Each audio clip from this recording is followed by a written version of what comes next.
So, what's the answer? Is it overhyped? Red light therapy? No, the answer is no. But you didn't come here just to hear me give you a one word response.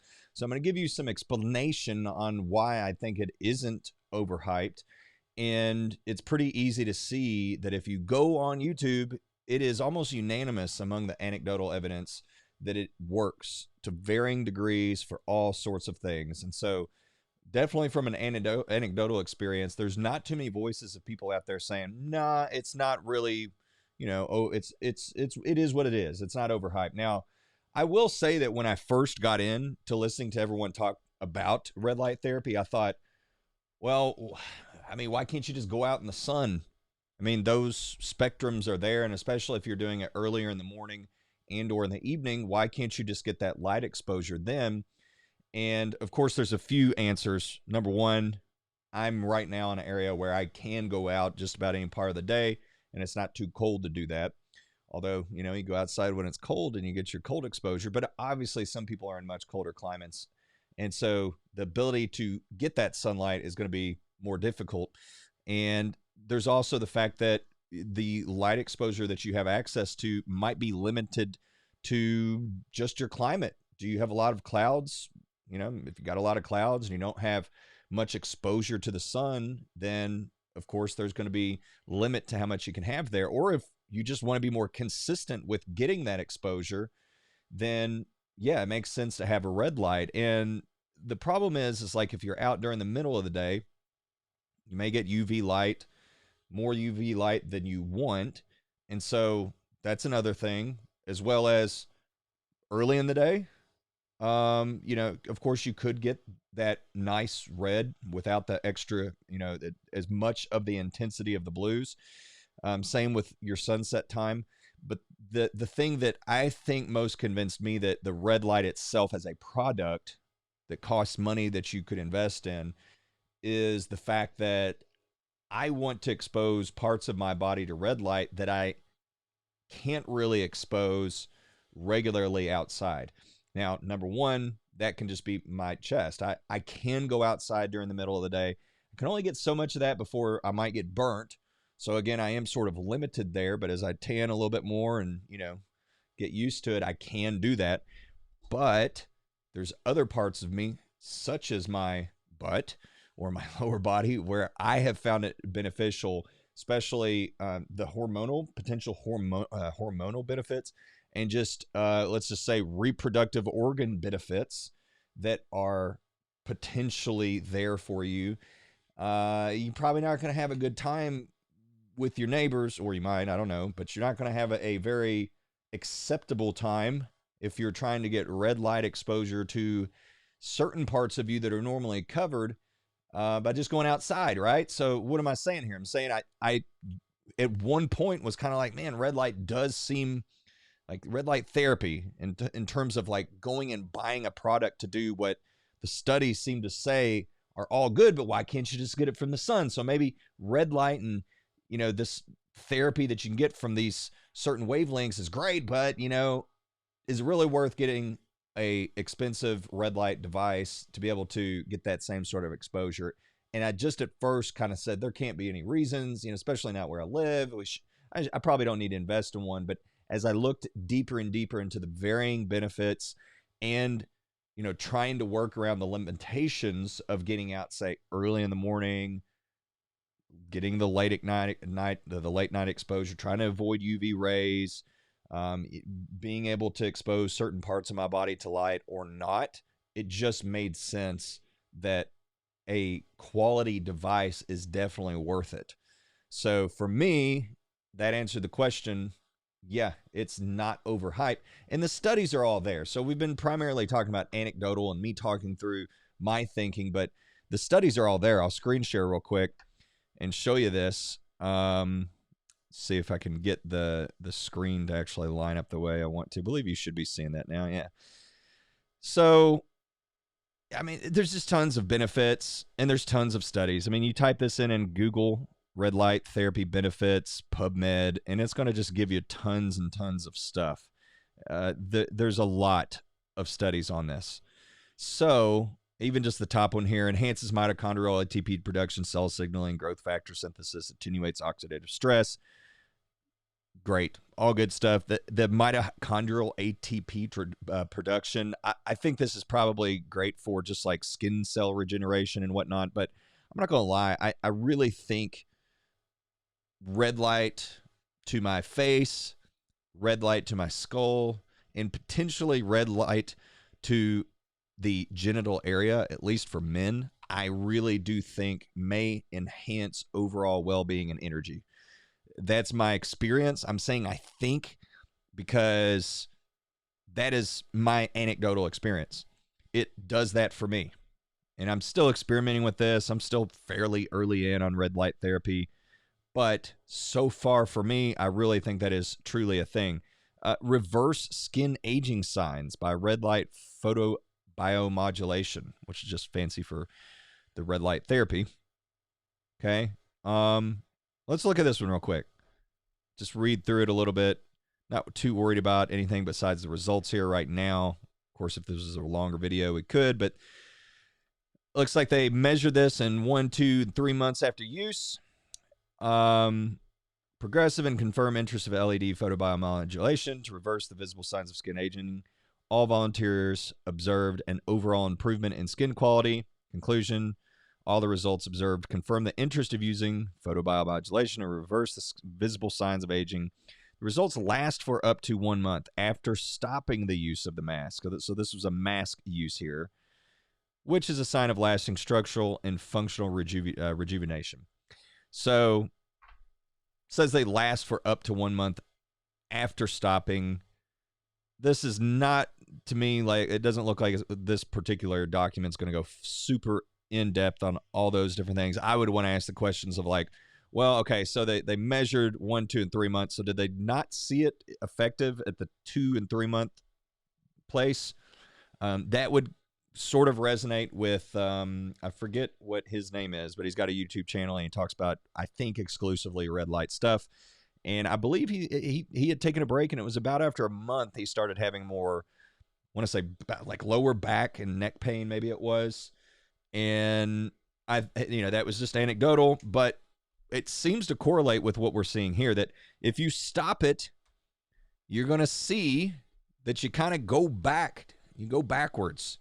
So this is something you kind of want to keep doing. Now, I would be curious, like, let's say you use it for 40 years and you stop using it all of a sudden. Are you going to like slowly regress more than if you say used it for a month and then regressed? Like maybe if you used it for 40 years, you would have to sort of slowly regress backwards a lot more slowly versus if you only used it for a little bit, because I wonder if you're using it for 40 years, the question is, okay, well, is it just like, again, in a month or so, you kind of return back to what you would have been if you had not used it for 40 years? And that's kind of the stuff that I'm like, I still don't know how overhyped the aggregate benefits are or the long lastingness aspects of it are. What I do think it helps with, for sure, from what I've experienced, is the energy, some of the mood benefits. And those are things that I'm okay with kind of having to do it. Like, I'm not expecting red light to fix my energy levels or red light to fix my mood levels. I'm expecting that I use that and it's something that continues to sort of benefit me. But one, I think, could argue that there's got to be some sort of long-term benefit, that surely someone doesn't maximize their benefits in a month, and that someone that's done it for 40 years isn't going to have additional benefits that would take longer to lose had they not done it such a long period of time. So again, that's where I think things right now, without maybe more long-term studies, could have us a little bit overhyped, but we don't know yet. We just don't know. So some other stuff here in a different study. Let's go back. This one's efficacy of red light, near infrared light, patient satisfaction. This one, again, is with skin. I feel like so much of this is skin. And just looking through this one, results. experienced significantly improved skin complexion and skin feeling. So they basically said, yeah, it's better. Blinded clinical evaluation of photographs confirmed significant improvement in the intervention groups compared with the control. Conclusion is broadband polychromatic PBM showed no advantage over the red light only spectrum. However, both novel light sources have not been previously used for PBM, have demonstrated efficacy and safety for skin rejuvenation and intradermal collagen increase when compared with control. So, not going too deep into that, but essentially, hey, photobiomodulation works for skin. Something that we'll even look at it here because I'm like super curious more so in the energy benefits. So here's just kind of a quick little thing of here's some of the benefits. This is from clevelandclinic.org. College production, fibroblast production, food circulation, or excuse me, blood circulation to the tissue, reduce inflammation in cells. Let's go ahead and click into this. We'll look at this together. Where'd you go? Got to find our benefits. Improve. This is all for skin. This is stuff that's being tried. So wound healing, stretch marks, wrinkles, a lot of skin stuff. But where's our energy stuff? Where's all our studies on energy? Right. See, so much of this is focused on skin. Let's do this together. Red light therapy. Red light therapy benefits for energy. And I'll tell you what, let's do PubMed. I always like to just add that there, give us some more studies. So hey, this is interesting. It can enhance energy production by restoring glutathione redox balance and enhancing cytochrome C oxidase. So I like the sound of that. Now again, this particular, I'm curious if this particular document is talking about just ATP and energy enhancing in order to produce more improved skin, or if we're going to find it specifically for other benefits such as overall well-being and overall energy. So here's one. It just says clinical applications. So it doesn't seem to be talking specifically about skin. Absorption of red, near infrared, enhances ATP. We already read that. Doesn't seem to say just in, it's only seen in skin. So let's look at the results. Reasonable body of clinical evidence exists to support the role of low energy red near infrared light as a safe, effective method of skin. There it is. Skin rejuvenation, acne, alopecia, body contouring. So again, here's the skin focus. This is the type of stuff that I kind of keep running into. I would love to see more of the trials specifically on just energy, just in general, and not just collagen, not just skin. So I'd love to see it more on, how is it helping you feel better?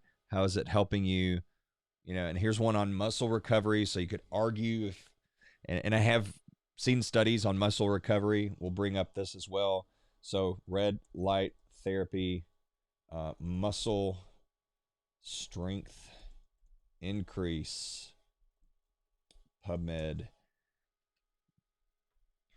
This one's interesting where they found that they could improve muscular performance and speed up recovery, especially when applied before exercise.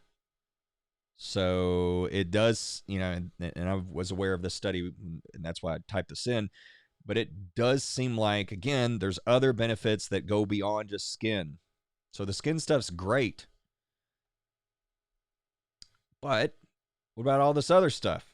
Muscles, it seems to strengthen muscles. Again, I think it's not too hard to assume that it's also going to have mood benefits. It's also going to have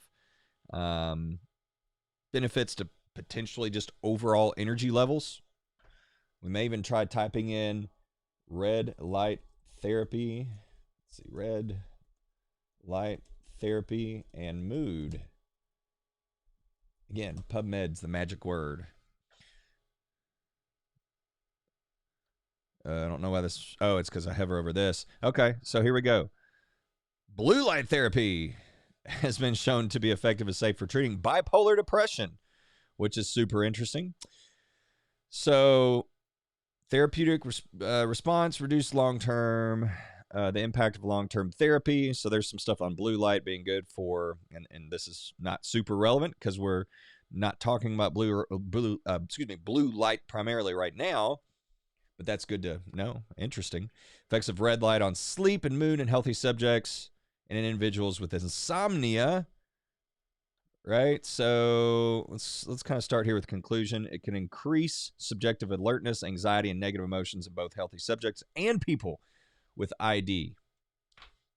So, insomnia disorder being the ID, which can affect sleep directly or indirectly via mediating effect of negative emotions. So it sounds like both in healthy and with people that are experiencing insomnia, they did have mood improvement. So pretty cool stuff, and glad you guys are looking at this with me. A lot of this stuff, I'm just curious. I'm just curious and going out there and Google searching, and some of this I'm kind of reacting to in the moment because I'm just curious. I'd rather make a video and work through it with y'all. I'm in Kentucky, so we can say that. Versus just looking at it by myself. So this study's pretty cool, though. 57 individuals with insomnia and 57 healthy participants were randomly divided into 3 groups. Looks like they kind of measured them with this positive and negative affect schedule scales, or PANAS, and some sleepiness scale stuff. Measured them, found out negative emotion scores were higher in the healthy subject red light group than in HS white light. So the healthy people with red light were healthier, or excuse me, were higher. Their emotional scores were higher, so I'm assuming better in the red light group. And in the black control, the anxiety and negative emotion scores were higher in the ID red light group than they were in the white light and black control. So red light's better for emotional scores, negative emotional scores. The KSS scores were lower in the red light group than the white light. So going back up here, so sleepiness was lowered, and they had a more positive score on the negative affect test. Making sure I'm reading that correctly. So they were in a better mood and they were less sleepy, which is right in line with what I've experienced personally. And I don't have insomnia, but, you know, I do have some fatigue here and there. Sometimes it's really bad in the afternoon, right around that 3 to 6 mark. So I like red light partially because I feel like it helps me a lot in this range. Another thing that I love is red light is great for your gut. There's studies on that. I know I'm kind of bouncing around a little bit here, but I'm kind of just picking out some stuff, you know, trying to skim across the whole body of documents here. Red light therapy and gut health. Again, what's the magic word? PubMed.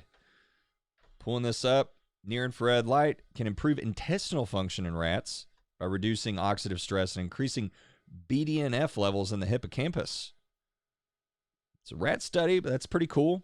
I've even seen studies on how red light can actually help the microbiome. Here we go. Modifying the microbiome. Photobiomodulation. This one, let's see. Results suggest the possibility that PBM may alter the microbiome, and thus it represents a therapeutic avenue for chronic diseases and otherwise limited treatment options. So, in working backwards here, the microbiome of the participants showed significant changes in diversity after PBM treatment, but not after cancer therapy, with an increase in the number of known beneficial bacteria and decrease in the number of potentially pathogenic genera. So, they had more good bacteria and less bad bacteria in their gut, improvement in the overall microbiome after red light therapy. So, pretty cool. They were using 904 and then the 700 hertz pulse frequency 861.3 total joules if you're into some of those measurements. And they aimed it at the abdomen 3 times per week for 11 weeks. So that's pretty cool. There's other ones. I know I've seen other ones. Let's see. Did we look at this one? Did we look at this one already? Alter. So this asks a question. Recent work has demonstrated PBM. So PBM being photobiomodulation delivered to the abdomen in mice can alter the gut microbiome in potentially beneficial ways. It also has been demonstrated in human subjects. So, see, PBM has an effect on the microbiome. Even has some ability to, let's see, as well as other effects of light on the microbiome, which can include, let's see, including modulating circadian rhythms. Present perspective introduced a new term, photobiomics, and looks forward to the application of PBM to influence the microbiome in humans. So, and of course, they go into all kinds of cool stuff, mechanisms by which the phenomenon might occur are considered. And we won't go into that for now.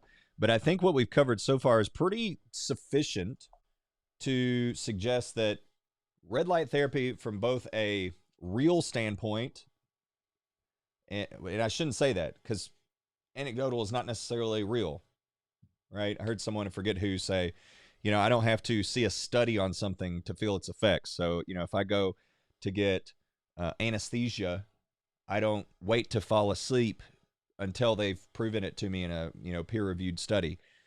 So in the same way, I think anecdotal is legitimate, and sure, there can be all these factors that fudge it up, you know, the placebo effect and people having biases and wanting to make a buck.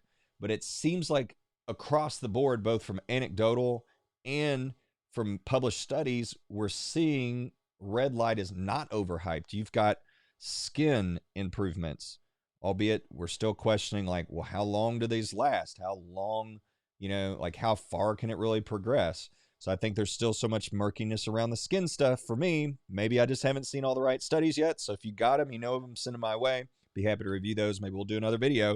But you got the skin benefits. I've even seen studies suggesting liver benefits, organ benefits. We're seeing the stuff with the microbiome. We're seeing the stuff with ATP and energy and mood, right? So light is very powerful. Circadian rhythm stuff. So tons and tons of benefits. So is red light overhyped? No. I think there are maybe some aspects right now that there is not a whole lot of studies on, and it's hard for me to really measure. And, you know, it's like the skin improvement. Like, so many times I see people, oh, my skin improved, and the photos are in two different, totally different lighting, that kind of stuff, right? So, and hair's another one. Like, I see some stuff that seems to suggest it's really good, but a lot of people, it's not good. I think there's benefits, but I think how far are these benefits going is the frontier that we have not really addressed yet. And so from that standpoint, is red light overhyped? Yes, in that sense it is, because we're saying, yes, it does all this stuff and it does help, but the long-term benefits and how well do those benefits stay maintained, and, you know, is continuing to do it over the long term. You know, if you're doing it for 10 years, do you have more benefits, and do the benefits compound versus someone that's only been doing it 3 months or a year? That's the side of it that I think everybody is sort of blindly accept. Like, no one's really talking or thinking about that. They're not really thinking about the big picture impacts, because it feels good to get excited about something. It feels good to be like, oh my gosh, this stuff works. Oh my gosh, so exciting. And I feel like a lot of us are not asking the harder questions. And I don't know that the studies are out there yet. I don't know if they're looking at that. It's still fairly new. So is it overhyped? Again, there's no straight answer, because I think it's kind of like, no, it's not, but there's aspects of it that are. Now, does that keep me from purchasing and using a red light? Absolutely not. I think there's enough evidence and enough real hype at this point to go ahead and start using it. And I think that I'm optimistic. And so it's okay for me to be optimistic. If studies come out and say, yeah, you know, like the 10-year benefits, like it kind of fades over time. Like it sort of catches up and you're none the better. That could happen. I just think that a lot of stuff we don't know. We just don't really know. But I think anything that's natural, like light, it makes sense. Okay, it's healthy. It seems to have a lot of benefits. You know what? We make our best educated guess, and we invest in ourselves in that way. So my answer is red light overhyped. Big broad answer is no. I don't think it's overhyped. There's plenty of studies and anecdotes, but stay tuned because we've still got a lot more to explore. So hope you guys enjoyed this. Be sure to hit that subscribe button, notification bell if you like content like this and do some other cool content. Be sure you check out the channel, and I'll see you in the next video. Until next time, see ya.